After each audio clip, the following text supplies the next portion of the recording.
आज तक रेडियो सुनता है सारा जहां।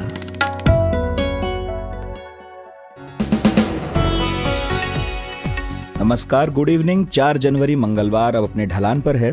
यह है आज तक रेडियो और आप सुन रहे हैं दिन भर। मैं हूं नितिन ठाकुर। सबसे पहले आज बात करेंगे गलवान के उस इलाके की जहां चीनी मीडिया ने दावा किया कि हमने झंडा फहराया है 1 जनवरी को। इंडिया टुडे ने सैटेलाइट की तस्वीरों को देखकर ये समझने की कोशिश की है कि वो जगह क्या वाकई झड़प वाला इलाका है और नई सैटेलाइट तस्वीरों में चीन ने किस तरह के बिल्डअप बनाए हैं। फिर बात ओमिक्रॉन की। केसेस तेजी से बढ़े हैं, लेकिन क्या उसी प्रोपोर्शन में हॉस्पिटलाइजेशन की भी जरूरत पड़ रही है? और साउथ अफ्रीकन, लंदन, यूएस और डेनमार्क के डेथ हॉस्पिटलाइजेशन के नंबर्स क्या हमारे लिए कोई सबक देते हैं? बात होगी फिर नॉर्थ ईस्ट की, जहां के 2 राज्यों के दौरे पर आज प्रधानमंत्री थे। 2014 के बाद एक एक कर नॉर्थ ईस्ट के सभी राज्यों में अपनी धाक जमाती चली गई बीजेपी क्या अब भी स्ट्रांग है वहां पर? आखिर में बात होगी इनकम टैक्स रिटर्न फाइलिंग की। डेट तो 31 दिसंबर को निकल गई है, लेकिन अगर अब तक आपने फाइल नहीं किया है आईटी रिटर्न तो आपके पास क्या ऑप्शंस हैं, इस पर भी बात होगी। लेकिन सबसे पहले 60 सेकंड्स हेडलाइंस खुशबू कुमार के साथ। कोविड के डर से दिल्ली में नई पाबंदियां लागू, लेकिन बसें मेट्रो चलेंगी पूरी क्षमता के साथ। वहीं दिल्ली स्वास्थ्य मंत्री सत्येंद्र जैन बोले दिल्ली में नहीं लगेगा लॉकडाउन। 24 घंटे के भीतर आए 992 केस, वीकेंड कर्फ्यू लगा सकती है योगी सरकार। बुल्ली बाई ऐप मामले में कोर्ट ने आरोपी विशाल कुमार को 10 जनवरी तक पुलिस कस्टडी में भेजा।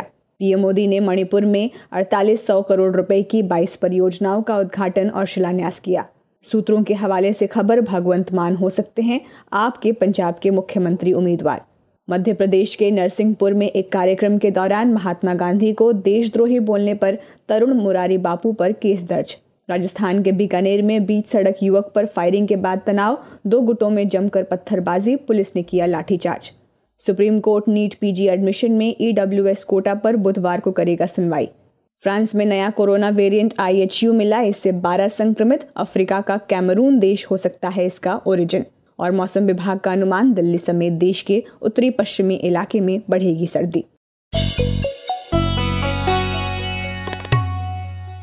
2022 के पहले दिन चीन ने LAC पर गलवान में झंडा फहराकर भारत के मुंह का जायका खराब किया था। चीनी मीडिया ने वीडियो फैला कर खूब प्रोपेगेंडा किया। ऐसा दिखाया मानो चीनी सिपाहियों ने अपना झंडा वहां ऊंचा किया जहां उनके और भारतीय सिपाहियों के बीच झड़प हुई थी। हमने बात की इंडिया टुडे के एसोसिएट एडिटर अंकित कुमार से, जिन्होंने ओपन सोर्स सैटेलाइट इमेज और गूगल अर्थ की मदद से इलाके का एनालिसिस किया है और कुछ अहम जानकारियां हासिल की हैं। अंकित, चीन का सरकारी मीडिया दावा कर रहा है कि झंडा गलवान में फहरा है। बात यह फैल रही है कि झड़प वाली जगह पर झंडा फहरा दिया गया है। तो आपने सैटेलाइट इमेजेस का अध्ययन किया है, ये बताइए क्या एग्जैक्टली झंडा वहीं फहराया गया है या झोल है इस चीनी कहानी में? जी देखिए, आजकल के समय में एक शब्द का बड़ा उपयोग होता है, उसे कहते हैं इंफॉर्मेशन वॉरफेयर। यानी सूचना के आधार पर सूचना का इस्तेमाल करते हुए उसे जंग में कैसे इस्तेमाल कर सकते हैं। चीन की तरफ से जो वीडियोस जारी किए गए हैं, अगर उनके फाइन प्रिंट्स को आप देखें तो कहीं भी चीन की सरकार ने कोई दावा नहीं किया है। जो वीडियोस पोस्ट किए गए हैं या तो चीन की सरकारी मीडिया की तरफ से पोस्ट किए गए हैं, वहां के जो सरकार से जुड़े हुए पत्रकार हैं उनको द्वारा पोस्ट किए गए हैं, या जो सरकार से जुड़े हुए सोशल मीडिया अकाउंट्स हैं उनके द्वारा पोस्ट किए गए हैं। और कहीं ना कहीं ये बताने की कोशिश की गई थी कि जिस जगह पे 2020 में भारत और चीन की सेना के बीच में झड़प हुई थी, उसी जगह पे वो नए साल के पहले दिन चीन का झंडा फहरा रहे थे। हमने जब उन वीडियो की जो ज्योग्राफिकल प्रॉपर्टीज हैं उसको मैप किया सैटेलाइट इमेजेस के साथ, तो हम ये साफ साफ देख सकते हैं कि पेट्रोल पॉइंट 14 जो कि ग्राउंड जीरो था 14 जून की झड़प का, उससे करीब करीब 1.2 किलोमीटर दूर ये जो चीन का झंडा है वो फहराया गया है। यानी अगर कोई ये दावा कर रहा है कि जिस जगह पे भारत और चीन की सेना में झगड़ा हुआ था, जिस जगह के लिए इतने लोगों की जान गई, भारतीय सैनिकों ने शहादत दी, उस जगह पे अगर चीन दोबारा लौट आया है तो ये दावा गलत है। लेकिन इसके साथ ही हमें यह बात भी मानना होगा कि अभी भी गलवान घाटी में चीन का जो बिल्डअप है पीछे के इलाकों में वो बना हुआ है, भारतीय सेना का बिल्डअप भी बना हुआ है। बीच में करीब करीब 3 किलोमीटर का बफर जोन है, यानी 3 किलोमीटर तक ना तो भारत की सेना है ना चीन की सेना है। तो जहां तक सवाल है गलवान घाटी का, यथास्थिति कायम है। जो यथास्थिति पिछले साल थी वही यथास्थिति अभी भी कायम है। अच्छा, पेंगोंग झील पर पुल बनाने की बात भी कही जा रही है। सभी इमेजेस को देखने समझने के बाद क्या कंसर्निंग इमेज है जो आपको चीन की तरफ दिख रही हैं, और इसे लेकर क्या हमें कुछ सोचने की भी जरूरत है? जहां तक चीन के द्वारा बनाए जाने वाले पुल का सवाल है, तो ये जो इलाका है ये LAC यानी लाइन ऑफ एक्चुअल कंट्रोल के उस तरफ का इलाका है जो चीन के कब्जे में पिछले कई सालों से है। उस इलाके में चीन एक ऐसी जगह पर पुल बना रहा है जहां पर पेंगोंग झील का उत्तरी और दक्षिणी छोर के बीच की दूरी सबसे कम है। आपको याद होगा पिछले साल जब पेंगोंग झील के उत्तरी बैंक पर चीन की सेना ने कई स्ट्रेटेजिक हाइट्स पे कब्जा कर लिया था, तो उसके जवाब में भारतीय सेना ने चीन की सेना को चकमा देते हुए दक्षिणी पेंगोंग झील के दक्षिणी जो तट है उसके कई स्ट्रेटेजिक हाइट्स पे कब्जा किया था। कहीं ना कहीं चीन की सेना के लिए ये एक शिकस्त के बराबर थी। कहीं ना कहीं उसको पूरा करने के लिए अब चीन की सेना अपने इंफ्रास्ट्रक्चर को, वहां जो उनकी एक कहेंगे कि एक डार्क स्पॉट था, उस डार्क स्पॉट को दूर करने के लिए उन्होंने एक ऐसा पॉइंट चुना है जहां पे कम से कम रिसोर्स को डिप्लॉय करके वो ज्यादा स्ट्रेटेजिक आउटपुट ले सके। यानी अगर उनके रिसोर्सेज नॉर्दर्न बैंक पे भी हैं तो उसे जल्द से जल्द वो साउथर्न बैंक पे ला सकेंगे। भारत के लिए ये एक स्ट्रेटेजिक चिंता का सवाल इसलिए है क्योंकि साउथ बैंक के जो हाइट्स हैं उस पर कहीं ना कहीं भारतीय सेना अब तक डोमिनेट करती रही है। जो हमें सुनने को मिला है उसके हिसाब से भारत की सेना भी अपनी जो इंफ्रास्ट्रक्चर है, जो अपनी डिप्लॉयमेंट्स है, उसको मजबूत कर रही है लगातार। अगर आप ओवरऑल देखें तो ये ट्रेंड रहा है पिछले कई महीनों से कि जितने भी फ्रिक्शन पॉइंट्स हो, चाहे वो ईस्टर्न लद्दाख का पैंगोंग सो हो, चाहे वो गलवान हो, या फिर भारत के उत्तर पूर्व में सिक्किम की सीमा हो, नाकुला का बॉर्डर हो, इन सारे फ्रिक्शन पॉइंट्स पे, इन सारे स्टैंड ऑफ की जगहों पे चीन लगातार अपने इंफ्रास्ट्रक्चर को लगातार मजबूत कर रहा है। दिन भर को आगे बढ़ाते हुए बात कोरोना की। कल बढ़ते संक्रमण और ओमिक्रॉन वेरिएंट के केसेस के बीच एक अच्छी बात हुई कि बच्चों का वैक्सीनेशन शुरू हो गया। अब जहां एक तरफ वैक्सीनेशन पर जोर दिया जा रहा है तो दूसरी तरफ राज्य सरकारें हर संभव कोशिश कर रही है कि संक्रमण और बड़े लेवल पर ना पहुंचे। इसके लिए कई कड़े प्रतिबंध लगे हैं। दिल्ली को ही देखिए तो यहां 4000 मामले सामने आए और पॉजिटिविटी रेट 6.46% हो गया है। इसे देखते हुए नाइट कर्फ्यू के बाद अब वीकेंड कर्फ्यू का ऐलान हो चुका है। शुक्रवार से शुरू होगा। 50% कर्मचारी घर से काम करेंगे। पंजाब में भी नाइट कर्फ्यू लग गया है। महाराष्ट्र का पॉजिटिविटी रेट 16% पहुंच गया है, महज 4 दिन में 4 गुना। बीएमसी के मुताबिक यहां के अस्पतालों में 4 दिन में 15% से ज्यादा मरीज एडमिट हुए हैं और अगर 20,000 केस हुए तो फिर लॉकडाउन लगेगा। इन सारे अपडेट्स का मिला जुला हाल तो यही बताता है कि ओमिक्रॉन ने हमें बैक टू स्क्वायर वन वाली स्थिति में पहुंचा दिया है। इन सारी चिंताओं के बीच जो एक अहम बात कई एक्सपर्ट्स उठा रहे हैं कि जब केस इतनी तेजी से बढ़ रहे हैं तो फिर हॉस्पिटलाइजेशन की कितनी जरूरत पड़ेगी। ये समझने के लिए कि आगे कोविड की ट्रेजेक्टरी क्या इंडिकेट कर रही है, हमने बात की इंडिया टुडे के डेटा इंटेलिजेंस यूनिट के मेंबर मयंक मिश्रा से, जो आंकड़ों को बखूबी समझकर उनका एनालिसिस करते हैं। हम लोगों ने बेसिकली प्रोजेक्शन के लिए 2 एक्सपर्ट से बात की। एक एक्सपर्ट का कहना है कि ये चूंकि हमारे यहाँ नेचुरल इम्यूनिटी साउथ अफ्रीका जैसी है और पॉपुलेशन का एज स्ट्रक्चर, एज प्रोफाइल भी वैसा ही है, तो हमारे यहाँ नंबर ऑफ इन्फेक्शन बहुत ज़्यादा नहीं होगा और ये जो है ये पूरा सिचुएशन फरवरी तक स्टेबल हो जाएगा। एक दूसरे एक्सपर्ट का कहना है कि नहीं, हो सकता है क्या कि टेस्टिंग अगर बढ़े तो के नंबर ऑफ केसेस बहुत ज़्यादा बढ़ सकते हैं। और उनका लॉजिक ये है कि यूएस के बारे में अनुमान है कि वहाँ हर दिन कुछ दिनों तक अभी 5 लाख न्यू केसेस होंगे और इंडिया का पॉपुलेशन यूएस से कम 4 गुना ज़्यादा है, तो 5 × 4 20 लाख। उस हिसाब से उन्होंने बताया क्या है कि चूंकि यूएस में बहुत ज़्यादा टेस्टिंग बढ़ गई है और तुरंत रिपोर्ट आ रहा है, तो इसलिए डेली इन्फेक्शन वहाँ का नंबर बहुत भयानक रूप से बढ़ा है। 5 लाख, 6 लाख, 10 लाख पहुँच गया है, जो कुछ दिन पहले, कुछ वीक पहले तक सोचना भी लगता था क्या कि ऐसा हो ही नहीं सकता है। लेकिन अब यूएस में बड़ा भयानक इन्फेक्शन का नंबर आ रहा है, डेली केसेस का नंबर बहुत तेजी से बढ़ा है यूएस में। तो उस हिसाब से लगता है कि इंडिया में भी शायद नंबर ऑफ केसेस और इंडिया में भी नंबर ऑफ केसेस बड़ी तेजी से बढ़ रहे हैं, तो उस हिसाब से लगता है कि कुछ अजीबोगरीब नंबर हो सकता है हम लोग को देखने को मिले, ऐसा एक दूसरे एक्सपर्ट का कहना है। तो ये दो अलग अलग थ्योरी है, प्रोजेक्शन करने वाले दो अलग अलग साइंटिस्ट का दो अलग अलग ओपिनियन है। और अभी तक जिस तरह से एक वीक में या 10 दिन में जिस तरह से रोज केसेस बड़ी तेजी से बढ़ रहे हैं कोविड के, तो उससे लग रहा है क्या कि शायद केसेस, नंबर ऑफ केसेस बड़ी तेजी से बढ़े हैं और वो पीक जो है सच में हमको जल्दी ही देखने को मिले, ऐसा लग रहा है।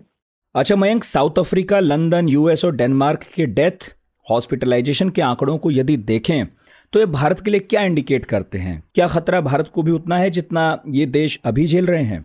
अभी देखिए, एक साउथ अफ्रीका के चारों फेज का 17,000 समथिंग पेशेंट्स के डेटा का एनालिसिस हुआ और उस पर रिपोर्ट आई, और उस रिपोर्ट के हिसाब से डेल्टा वेरिएंट के समय में जितना खतरा था उसका 1/6 खतरा इस वेरिएंट के समय में है। तो डेथ का नंबर तो पूरी दुनिया में नंबर ऑफ केसेस रिकॉर्ड बढ़े हैं, लेकिन डेथ का नंबर अभी भी बहुत नीचे है। तो डेथ का खतरा कम है। हॉस्पिटलाइजेशन कुछ जगह बढ़ना शुरू हुआ है, जैसे यूएस में हॉस्पिटलाइजेशन अब तेजी से बढ़ा है पिछले 7-8 दिनों में।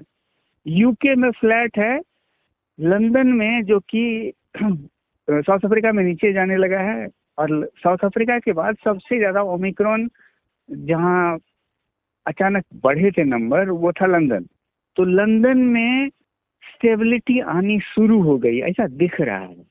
तो उस हिसाब से ये एकदम से अभी तक के डेटा के हिसाब से, अभी तक के स्टडीज के हिसाब से ये कहा जा सकता है कि ये डेल्टा वेरिएंट के मुकाबले ओमिक्रॉन जो है काफी ज्यादा माइल्ड है। लेकिन चूंकि नंबर इतना भयानक आ रहा है, नंबर ऑफ इन्फेक्टेड लोगों का, तो उसमें से अगर छोटे परसेंटेज को भी हॉस्पिटल की जरूरत पड़ी तो वो भी नंबर बहुत बड़ा हो सकता है। तो वो एक जो है वो थोड़ा सा उसको देखते हुए लगता है कि हम सबको सच में सावधान रहना चाहिए। तो ये थे मयंक मिश्रा।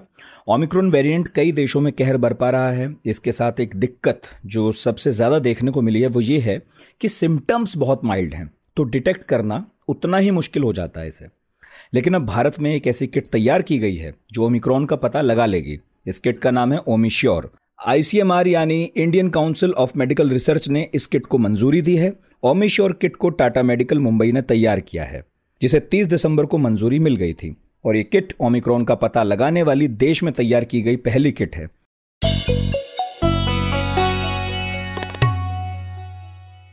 अब बात नॉर्थ ईस्ट की। बीजेपी आजादी के बाद से हमेशा अपनी प्रेजेंस तलाशने के लिए जद्दोजहद करती रही है, लेकिन फिर साल 2014 आया, केंद्र में मोदी सरकार और फिर राज्य के गुणागणित साधे गए। लिहाजा पार्टी या तो खुद या किसी रीजनल पार्टी के कंधे पर सवार होकर सभी 7 राज्यों में सत्ता पर काबिज हो गई। न केवल इतना, बल्कि पिछले आम चुनाव में बीजेपी और उसके सहयोगियों ने 24 में से 17 सीटें जीती थी। अब एक एक कर इन राज्यों में फिर से चुनाव हुए। असम में कुछ महीने पहले हुए तो पार्टी जीत गई, लेकिन इस बरस मणिपुर में भी चुनाव होने हैं, और फिर उसके बाद अगले साल त्रिपुरा में। दोनों जगह बीजेपी की सरकार है, और आज इन सूबे के भाजपाई मुख्यमंत्री के साथ प्रधानमंत्री इम्फाल और अगरतला में थे। मणिपुर में करीब 5,000 करोड़ रुपए के लागत वाले 22 प्रोजेक्ट्स राज्य को सौंपे गए। वहीं प्रधानमंत्री मोदी ने अगरतला में महाराजा बीर बिक्रम हवाई अड्डे के नए इंटीग्रेटेड टर्मिनल समेत कुछ और योजनाओं की शुरुआत की। कहा कि डबल इंजन की सरकार का कोई मुकाबला नहीं। भाई और बहनों, केंद्र और राज्य में जब विकास को सर्वोपरि रखने वाली सरकार होती है तो डबल तेजी से काम भी होता है। इसलिए डबल इंजन की सरकार का कोई मुकाबला ही नहीं है। डबल इंजन की सरकार यानी संसाधनों का सही इस्तेमाल। डबल इंजन की सरकार यानी भरपूर संवेदनशीलता।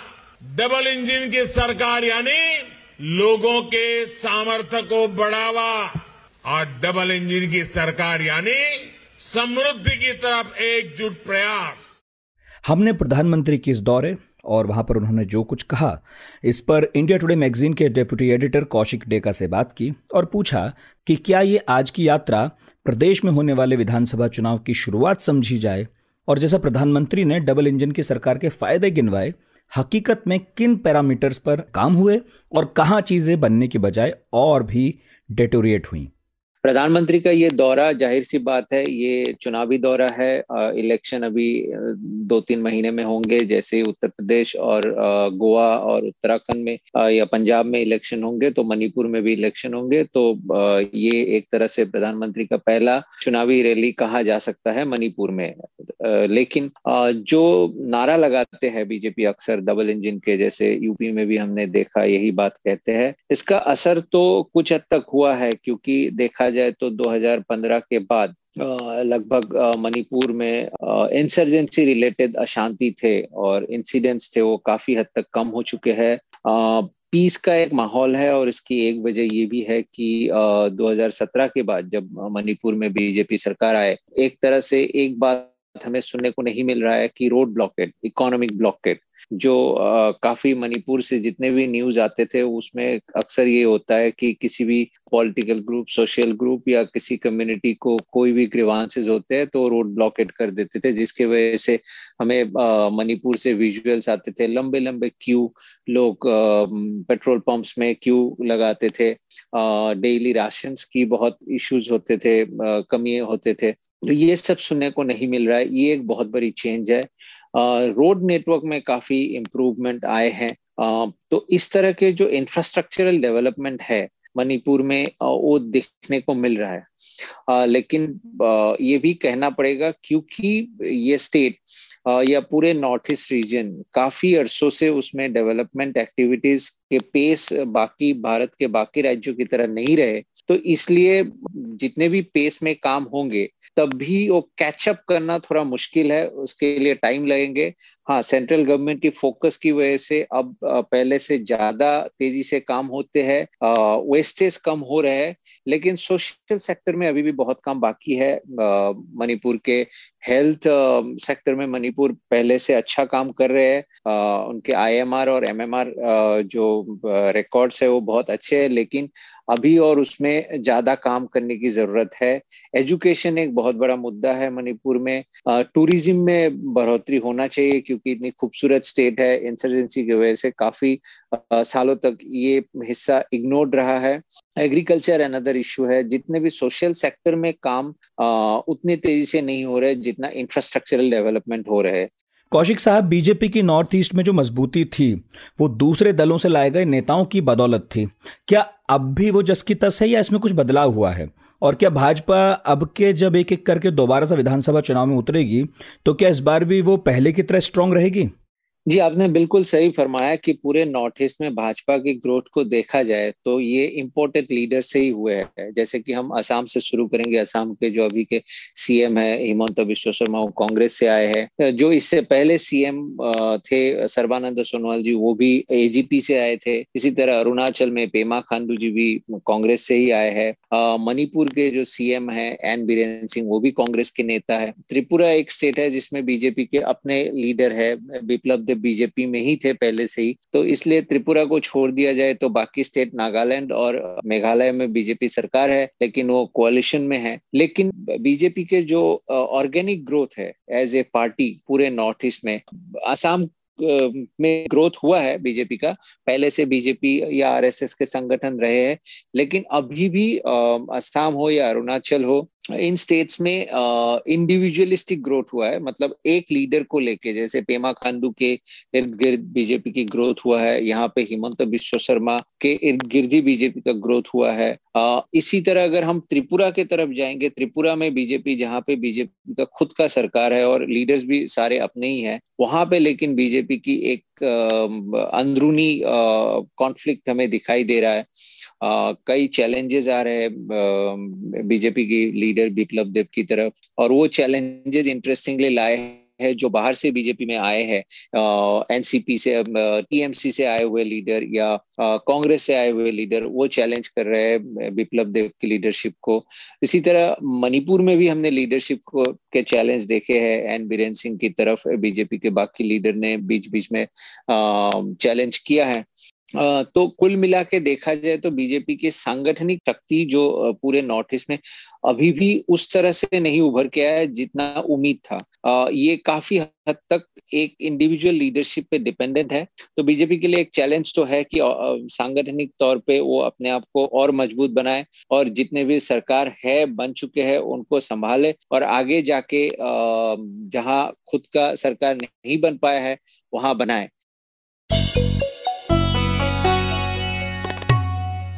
और आखिर में बात थोड़े पैसे रुपयों की भी। इस फाइनेंशियल ईयर का आयकर रिटर्न यानी आईटीआर दाखिल करने की डेडलाइन 31 दिसंबर थी, अब गुजर चुकी है, लेकिन इसका मतलब ये नहीं है कि अब कोई विकल्प नहीं है। तो जो लोग 31 दिसंबर की डेडलाइन चूक गए वो अब बिलेटेड आईटीआर दाखिल कर सकते हैं। क्या है ऑप्शंस उनके पास और कितना लेट फाइन चुकाना होगा, हमने पूछा SEBI registered financial advisor Jitendra Solanki से। देखिए 31 दिसंबर 2021 जो है वो लास्ट डेट था आईटीआर फाइलिंग करने का, जो एक्सटेंड करके किया गया था। और अब जो लोग फाइल नहीं कर पाए हैं तो क्या वो फाइल कर सकते हैं? तो लेट फाइलिंग का भी प्रावधान है इनकम टैक्स के पास, जिसमें जो लोग 31 दिसंबर तक रिटर्न फाइल नहीं कर पाए हैं वो 31 मार्च 2022 तक आईटीआर फाइल कर सकते हैं असेसमेंट ईयर 2021-22 का। और जो आईटीआर फाइलिंग की जो पेनल्टी है वो पेनल्टी लेट फाइलिंग के बाद 10,000 की पेनल्टी उनको पे करना होगा। लेकिन इसके अंदर भी कुछ प्रावधान किए गए हैं, कहीं पे पेनल्टी एग्जेम्प्ट की गई है, कहीं पर लोअर पेनल्टी दी गई है। लेकिन इस पेनल्टी के साथ 10,000 की पेनल्टी के साथ 31 मार्च 2022 तक लेट फाइलिंग की जा सकती है। अच्छा सर, क्या ऐसी भी कुछ कंडीशंस हैं जहां लेट फीस देने का प्रावधान नहीं है? देखिए कुछ एग्जेम्पशन मिले हुए हैं जहां पे कि लेट फाइलिंग अवॉइड या लेट फाइलिंग जो है नहीं पे करना होता है। ये खासकर उन लोगों के लिए है जिनका जो इनकम टैक्स के अंदर जिनका इनकम लिमिट वो एक बेसिक जो एग्जेम्पशन दिया जाता है इनकम टैक्स के अंदर, अगर बेसिक एग्जेम्पशन के नीचे अगर आपका इनकम है तो आप जो है रिटर्न फाइल आप लेट फाइलिंग भी करते हैं तो बिना किसी पेनल्टी के आप फाइलिंग कर सकते हैं। अब इसमें भी दो तरह के प्रावधान है, एक तो कि आप न्यू टैक्स रिजिम में फाइल कर रहे हैं उसके अंदर बेसिक एग्जेम्पशन होता है, और एक पुराने टैक्स रिजिम में फाइल कर रहे हैं। तो अगर आप पुराने टैक्स रिजिम में फाइल करते हैं तो एज वाइज जो है उसको डिवाइड किया गया है। तो 60 साल से नीचे है तो आपका 2.5 लाख का एग्जेम्पशन मिलता है, 60 से 80 साल के हैं तो 3 लाख का एग्जेम्पशन मिलता है, और 80 साल से अबव है 5 लाख का एग्जेम्पशन मिलता है।